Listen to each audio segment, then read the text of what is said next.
Hi hello welcome back to my YouTube channel. This is Lavi Vino. ಎಲ್ಲರೂ ಹೇಗಿದ್ದೀರಾ, ಚೆನ್ನಾಗಿದ್ದೀರಾ ಅಂತ ಅನ್ಕೊತಾ ಇದ್ದೀನಿ. ಏನಪ್ಪ ಇದು ಮಧ್ಯ ರೋಡಲ್ಲಿ ನಿಂತುಬಿಟ್ಟಿದ್ದಾರೆ ಅಂತ ಯೋಚನೆ ಮಾಡ್ತಾ ಇದ್ದೀರಾ? ಹೌದು, ನಾವು ತಿರುಪತಿ ಟ್ರಿಪ್ ಮುಗಿಸ್ಕೊಂಡು ಬರ್ತಿರ್ಬೇಕಾದ್ರೆ ಆನ್ ದಿ ವೇ ತುಂಬ ಹಸ್ವಾಗಿತ್ತು ಅಂತ ಹೇಳಿ ಒಂದು ಸ್ಟಾಪ್ ತೊಗೊಂಡಿದ್ದೀವಿ. ಒಂದು ಟೀ ಕಾಫಿ ಹಾಕುವ ಅಂತ ನೋಡ್ತಾ ಇದ್ದೀವಿ.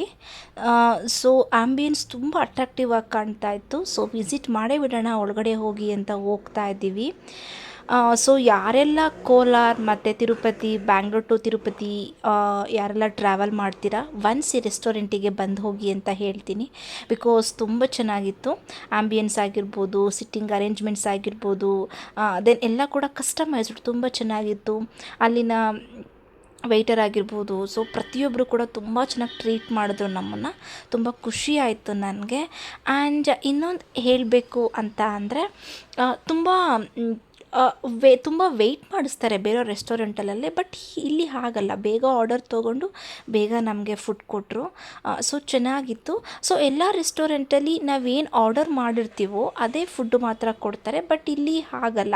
ನಾನು ಸ್ವಲ್ಪ ಚೇಂಜಸ್ ನೋಡಿದೆ. ಏನು ಚೇಂಜಸ್ ಅಂತ ಅಂದರೆ, ಒಂದು ಪ್ಲೇಟಿಗೆ ಇಲ್ಲಿ ಪಡ್ಡು ಫೇಮಸ್ ಅಂತ ಕಾಣುತ್ತೆ, ಬಟ್ ನಾವು ಅದನ್ನು ಆರ್ಡರ್ ಮಾಡಿರಲಿಲ್ಲ. ಸೊ ಅವರೇ ಪಡ್ಡುನ ಪ್ಲೇಟ್ಗೆ ಹಾಕ್ಕೊಂಡು ಬಂದು ಸೊ ಯಾರಿಗೆಲ್ಲ ಬೇಕು ಪಡ್ಡು ಅನ್ನೋ ರೀತಿ ಜಸ್ಟ್ ಸರ್ವ್ ಮಾಡ್ಕೊಂಡು ಬರ್ತಾರೆ. ಸರಿ ಟೇಸ್ಟ್ ಮಾಡುವ ಅಂತ ಹೇಳಿ ನಾನು ಮಾಡಿಕೊಂಡೆ.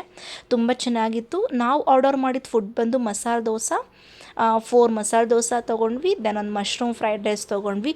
ಮಶ್ರೂಮ್ ಫ್ರೈಡ್ ರೈಸ್ ಒಂದು ತುಂಬ ಚೆನ್ನಾಗಿತ್ತು. ತುಂಬ ಸೆಮಿ ಆಗಿತ್ತು, ಸ್ಪೈಸಿ ಏನೂ ಇರಲಿಲ್ಲ. ತುಂಬ ಚೆನ್ನಾಗಿ ಅನ್ನಿಸ್ತು.